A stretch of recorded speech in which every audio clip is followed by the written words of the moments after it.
Hello guys and welcome to this video. Yes, I know it's like the same as the other two videos, but this will be my last one, I swear.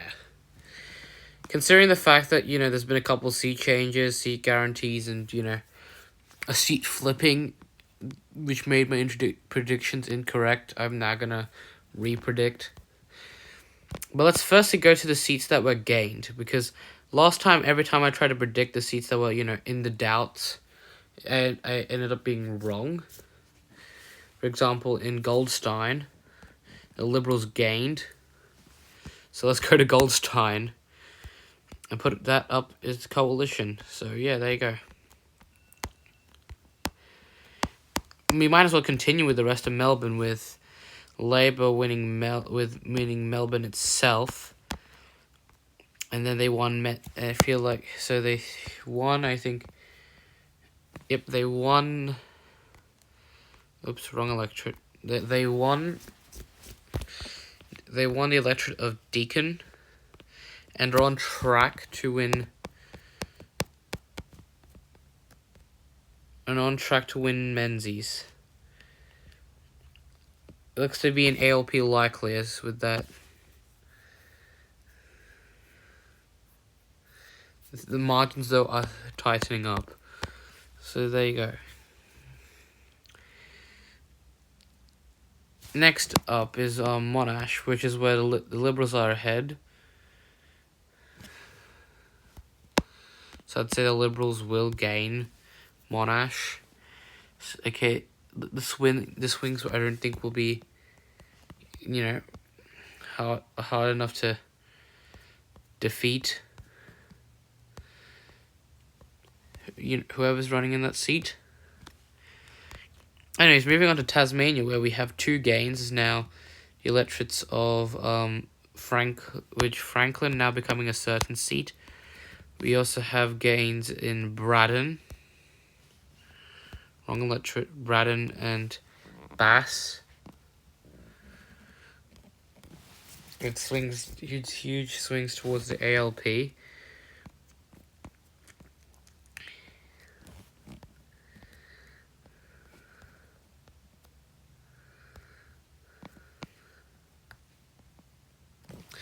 So yeah, there you go. Tasmania's done.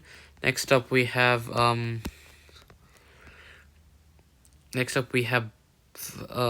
is this? Western Australia, where I'd say where more has been gained by Labour, with a 3.7% swing to the ALP, almost removing all representation of the Liberal Party. There's still Canning, which is this big electorate in the south of Melbourne. That's the only seat left. And next up we have Bullwinkle, which go back to seats in doubt. 90 votes. Split to 2. Personally, I'm not gonna go to the unlikely seats. I want to see the ones that are likely to become that. So I guess ACT I'll still keep undecided. Next, let's go to New South Wales, where we're gonna go back to changing seats. We have Banks. There's a Labour gain by Zisoon. Labour's up to 83 now, which is where Kevin Rudd was.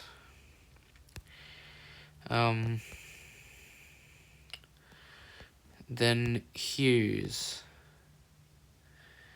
And David Moncrief winning their electorate.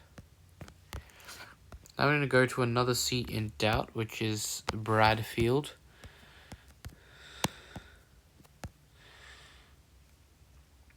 Liberals are ahead.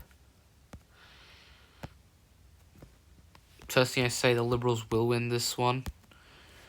But by, I guess a margin of less than 50.1%. So they're going to be on, the 50.0% range. Anyways, on to my favourite state, because I live here, Queensland. as we're going to go into changing seats, we're going to start off with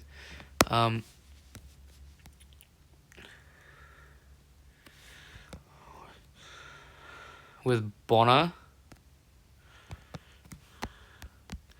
going to the ALP. Oops, wrong colour.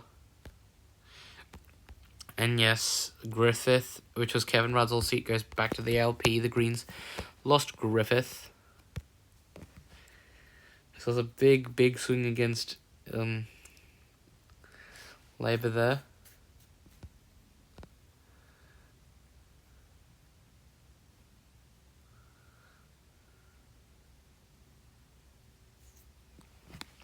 You see there's a sea of red here.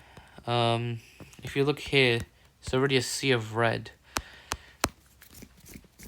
If you check, next up, we're gonna have the electorate of Leichhardt here in the north. It has also gone to Labour, 10.1% swing to Labour. And then you go to down south to Ford, which is a Labour gain. Looks like.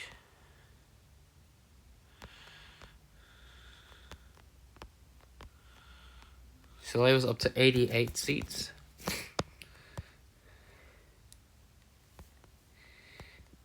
If we check Brisbane, it's another gain to Labour. It's a 4.7% swing away from the LNP, which is great. So Brisbane is another Labour stronghold. Let's go back. Let's go to a few more crucial seats. Dixon, which is Pete Dutton's old seat, he has lost for sure, and so is neighbouring electorate in Petrie. So right now Labour's already on 91 seats with the likelies as well.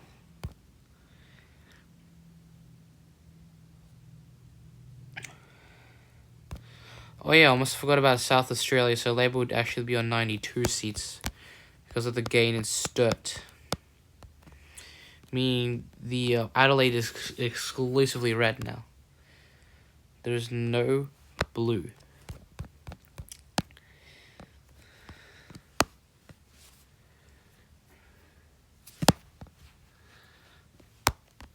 Also, I'm gonna withdraw Bradfield actually.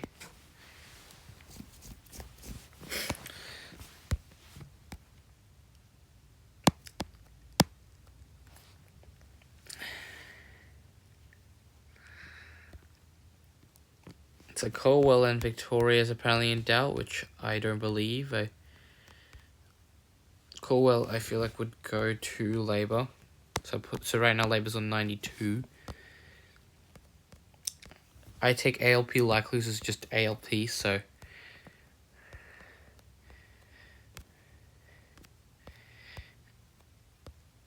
NCL likely, I feel like Labour's going to reach 90 seats for sure. So Labour's right now on 92.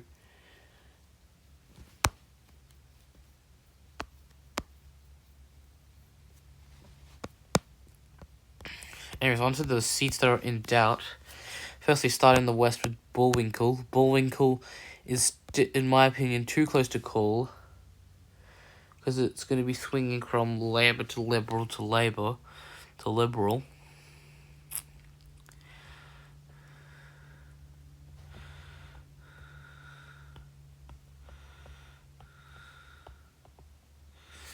Personally, though, I feel like I'm actually going to take a shock prediction, but I feel like there'll be enough. I'll check the details.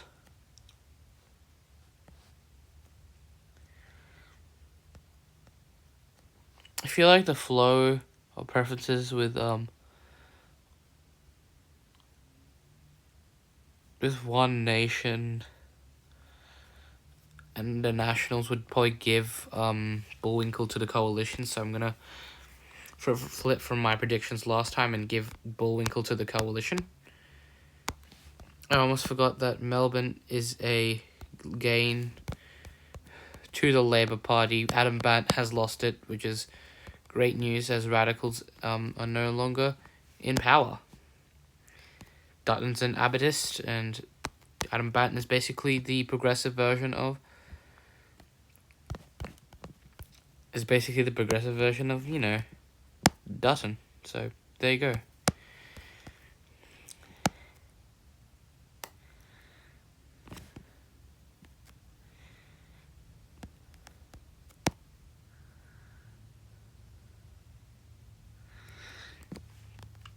With the I guess redistribution, I'd say Kuyong flips to the coal will stay with the teal independents, as the teal independents have a lot of them have maintained their seats.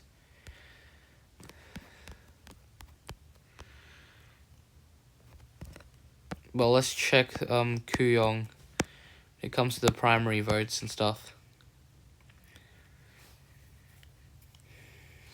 Yeah, I feel like enough of the I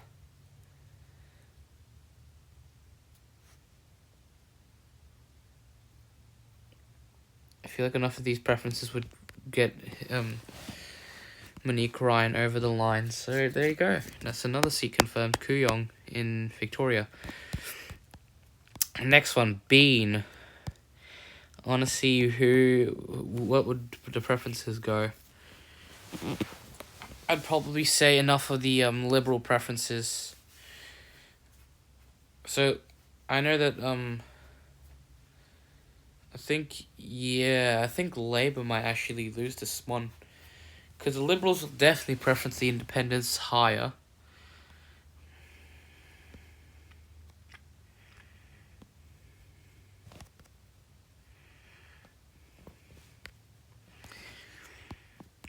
That literally has four challenges, so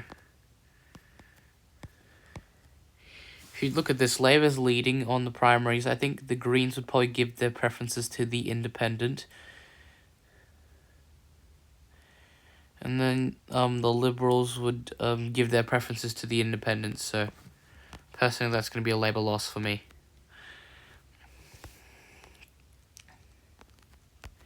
Next up is the electorate of Ryan, which looks to be a Greens lead here.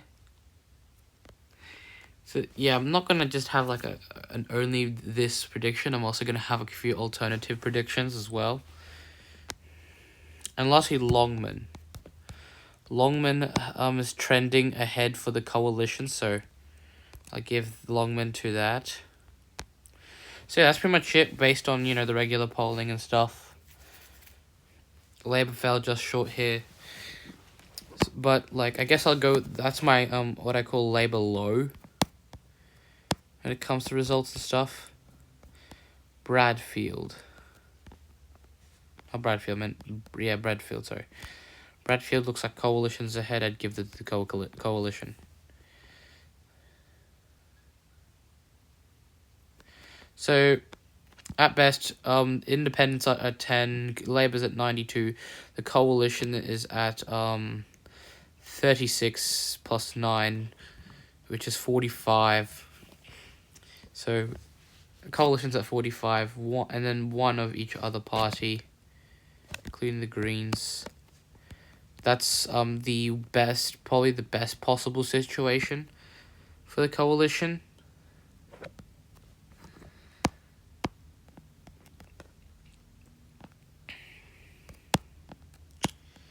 I think I see why.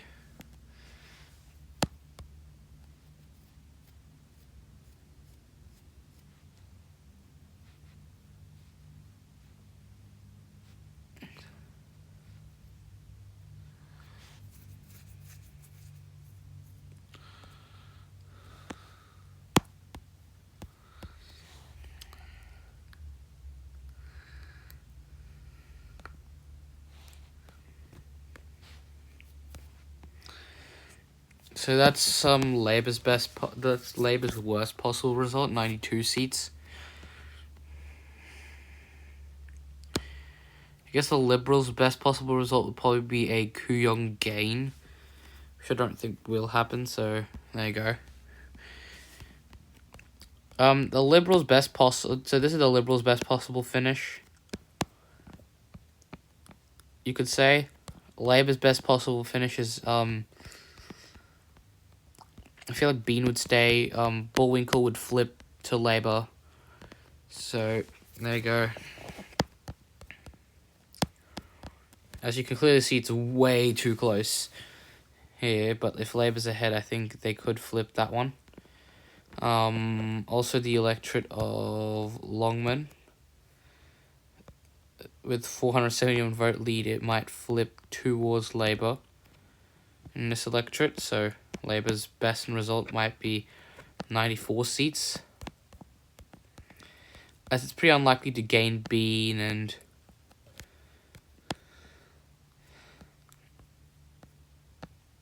there you go. And if they're lucky, they could probably gain that last green seat of Ryan and be on 95. But personally, I don't think that will really happen. My middle result would probably be that to Labour, but Longman to the coalition. So there you go. That's my prediction. So at worst, at worst for Labour, they will be at 92 seats, while the coalition's on 45. The middle one will be at Labour at 93 seats, the coalition at 44.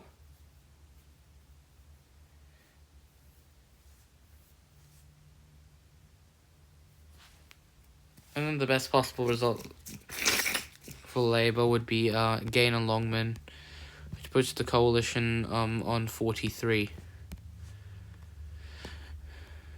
And maybe even if Labour gets 2 gains, then if Labour could gain the primary vote in Ryan, then it looks like 2 gains. Then, which is 95 for Labour and no Greens. So yeah, that pretty much ends it. See ya.